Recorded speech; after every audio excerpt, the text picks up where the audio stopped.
Laging naliligaw ng hamog ang dapit-hapong hangin sa sitio Pulang Lupa. At sa tuwing humahaginit iyon sa gulod, nag-iiwan ng alikabok sa mga yabag ng magsasakang si Tomas Lagrimas, 32 taong gulang, balingkinitan pero kalabaw ang balikat, nakupas na pantalon at damit na higit na kulay lupa kaysa kung anumang tela. 7 taon siyang nanahimik sa Maynila, ngunit nitong Hunyo ay bigla siyang bumalik na tila agos na binalikan ng pinanggalingan. Walang sino man sa baryo ang nakakaalam kung saan niya kinuha ang perang ipinang-arkilan ng traktora para bungkalin ang dating abandonadong bahagi ng hasyenda sa gilid ng ilog. Basta ang alam ng lahat, araw-araw na lang siyang namamalimos ng ngiti habang bitbit ang sako ng punlang palay at gabi-gabi namang namamalikmata ang kapitbahay sa ingay ng nagtatakbuhang daga. Palatanda ang may pangahas na umiikot sa sangkahan para mangumit ng ani. Isang hapon, nagulat ang buong sitio nang ipahinto ni Kapitan Goryo ang patrol mobile sa bungad ng maluwang na patsyang ang kalsada. Tumalbog ang lupa, nagliwanag ang pulang bombilya at bumaba ang 2 tanod na parehong kinakabahan. Bago tayo magpatuloy sa ating kwento, ikomento sa ibaba kung saan lugar kayo nanonood para malaman ko kung saan umabot ang video ko.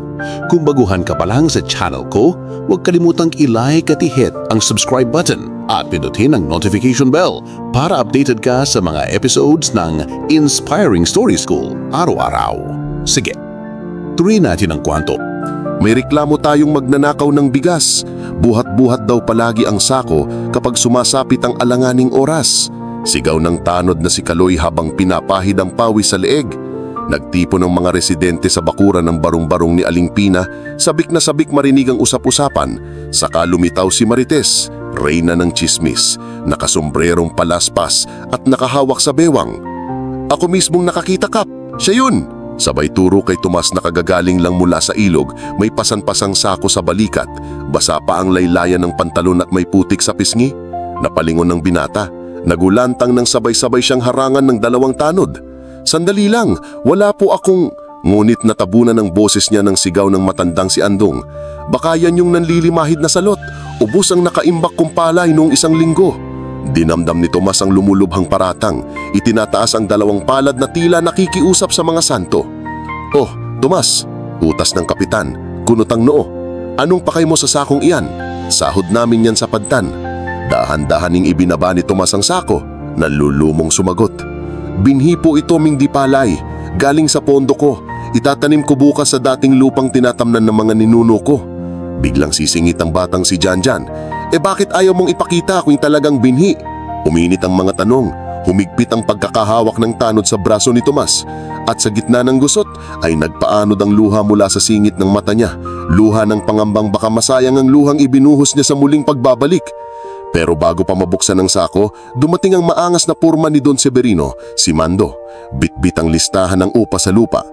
Mga kabarangay, walang pag-uusapan. Iligal kayong nakapwesto riyan. Ang lupang sinasaka ninyo, sa kumpanya na yan. Kung itong si Tomas ay magnanakaw, paano pa kayo na walang kasulatan? Umalingangaw ang buntong hininga ng mga babae sa hanay, parang piniga ang kanilang ninanamnam na karapatan. Hindi yun totoo. Singhal ni Tomas, ngunit halos lamunin ng mga bulong ang kanyang boses. Umuko siyang sandali, ipinikit ang mga mata, at sa pagmulat ay tila may matigas na desisyong hinugot mula sa ilalim ng puso. Dahan-dahan niyang muling binuhat ang sako, saka lumakad palapit sa ubod ng karamihan. Kung may kasalanan ako, handa akong patunayang wala, wika niya. Humakbang siyang palapit kay kapitan, ibinukas ang bagol at tumambad ang mga butil na kulay gintong buhangin, palay na hindi pa hinog kaya magaan parang hangin. Paliwanag niya, ibinagsak ng palatakay kang niwangan. Nag-iba bigla ang tono ng ilan, may bulong na, ay o nga binhi nga yata yan. Pero baradong-barado pa rin si Tanod Kaloy. Yung nanakaw na sako ng bigas ni namang Andong. Lahat napatingin sa matanda, ngumit hindi ito makaturo ng pruweba.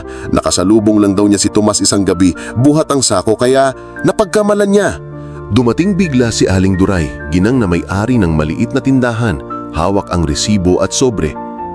Kap, teka, paborito kong parokyano yan. Linggo pa lang ng umaga, bumili na siya ng 2 kabang bigas at binayaran ako ng buo. Itinaas niya ang sobre, resibo, may pirma ni Tomas. May selyo pa ng kooperatiba. Hindi magnanakaw yan.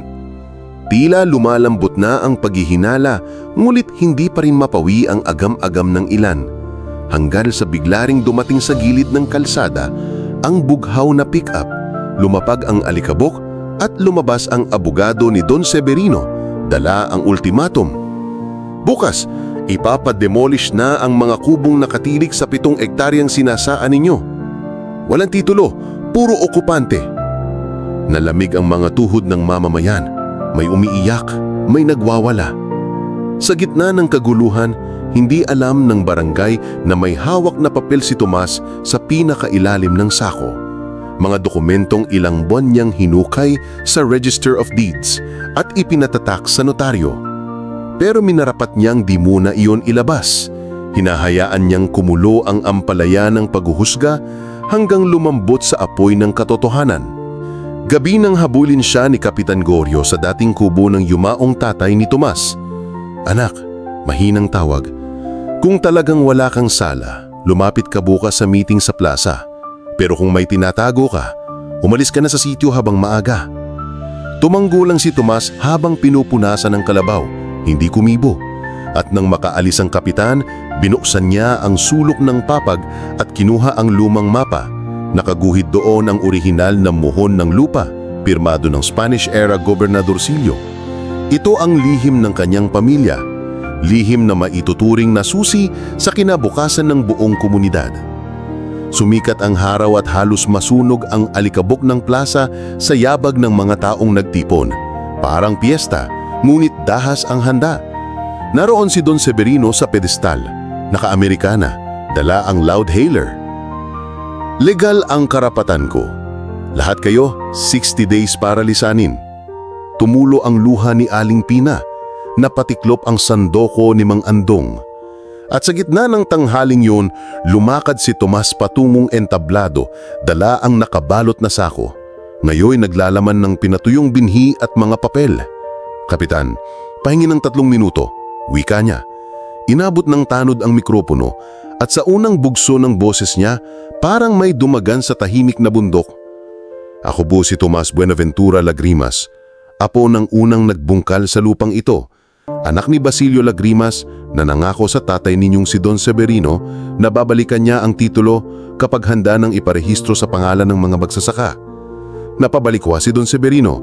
Kalokohan, wala kang patunay. Hinugot ni Tomas ang lumang kopya ng Pacto de Retro. Isinanla raw noon ng ninuno ni Don Severino ang lupang sakahan, ngunit may nakapirmang kondisyon. Kapag di nabayaran sa loob ng 100 taon, kusang itong magbabalik sa orihinal na may-ari. 1 siglo na ngayong taon. Inilatag ni Tomas ang kopya ng sertipikasyon na kinonpirma ng National Archives. Sinunggan ng mga resibo at tax declaration na lihim niyang hinuhulugan mula ng siya'y 17. Halos mahulog sa entablado si Don Severino nang makita ang selyo at pirma ng rehistrar.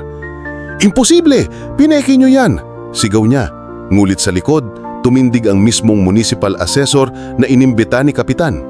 Kinonpirma nito ang authenticity ng dokumento at idineklarang lupang pag-aari ni Basilio Lagrimas at ng kanyang tagapagmana na si Tomas. Umalinggaw ang hiyaw ng mga tao. May nagtatatalon, may nagluluhod sa lupa. Dumukuwang si Tomas, pinulot ang isang dakmot na mga butil sa sako at ilumang sa hangin, parang nagsasabog-sabog ng swerte. Hindi ko intensyong ipamukha kung sino ang may pinakamakapal na papel. Ang gusto ko lang, tumubo tayong sama-sama. Sigaw niya. Nilapitan niya si Don Severino, inabot ang purundong kamay. Kung naniniwala ka sa ani, pwede kang magtanim sa lupa namin bilang kapwa magsasaka, pero hindi bilang among manunugod. Hindi makapaniwala si Don, lalaking dating inakala nilang dukha, ngayoy may hawak sa kapalaran ng 50 pamilya at pati na rin sa kanya. Napahawak siya sa noo, tila hinimatay ang loob. Subalit bago pa mahulog sa hiya ang matanda, lumapit si Tomas, inilatag ang titulong may basbas at hinugot sa kanyang bulsa ang bagong kasunduan. 1 ektaryang bahagi para sa Central School na pinangako ni tatay, 3 ektarya para sa communal farm at ang natitirang 4, shared profit sa kooperatiba. Kung willing kang maging consultant doon, ikakatuwa namin. Tumulo ang luha ng matanda, tumanggo at parang sumilip ang liwanag na hindi niya natikman mula pa nang maghari ang ginto sa kanyang dila. Kinahapunan, nagliyab sa pulang langit ang sigaw ng tagumpay. Sa wakas, atin tong lupa! Sumambulat sa palayan ang palakpakan at yakapan, pinakiwala ng ginapos na pangarap. Sa liblib na Bay Street, nakita ng tanod kaloy si Tomas na muling nagbubuhat ng binhi. Pawisan pa rin, ngulit sa pagkakataong yun, may kislap ng ngiti at nakahawak ng telegram mula sa Land Bank, loan approval para sa solar-powered irrigation. Boss Tomas, biro ni Kaloy, tumanggo ng may pagsisisi. Hindi boss, sagot ni Tomas, pinunasan ng pawis. Kabarangay mo lang, kasing gutom mo, pero ngayon baka mas busog ang pag-asa. Nang bumagsak ang unang patak ng ulan, bumukas ang kisame ng kalangitan at nilinis ang alikabok ng maling paratang. At sa gitna ng putik na minsang ipinalit nila sa pangalan ni Tomas, tumubo ang pinakasariwang binhi, respeto. Habang nagpatuloy ang ulang yun, dalangin ng magsasakang minsang inakangan magnanakaw na sana'y ganun din kadaling tumubo sa puso ng tao ang paniniwala na may mabuti sa bawat kamay na umaalalay sa lupa kahit gaano iyon kadungi sa tingin ng iba. At dito nagtatapos ang ating kwento. May gustuhan mo ba ang ating kwento? May aral ka bang napulot? I-comment sa ibaba kung na-enjoy mong kwento natin ngayon, i-hit ang like button at huwag kalimutang mag-subscribe. Ang suporta nyo ay ang inspirasyon ko. Kita-kits bukas ng umaga, kaya stay tuned.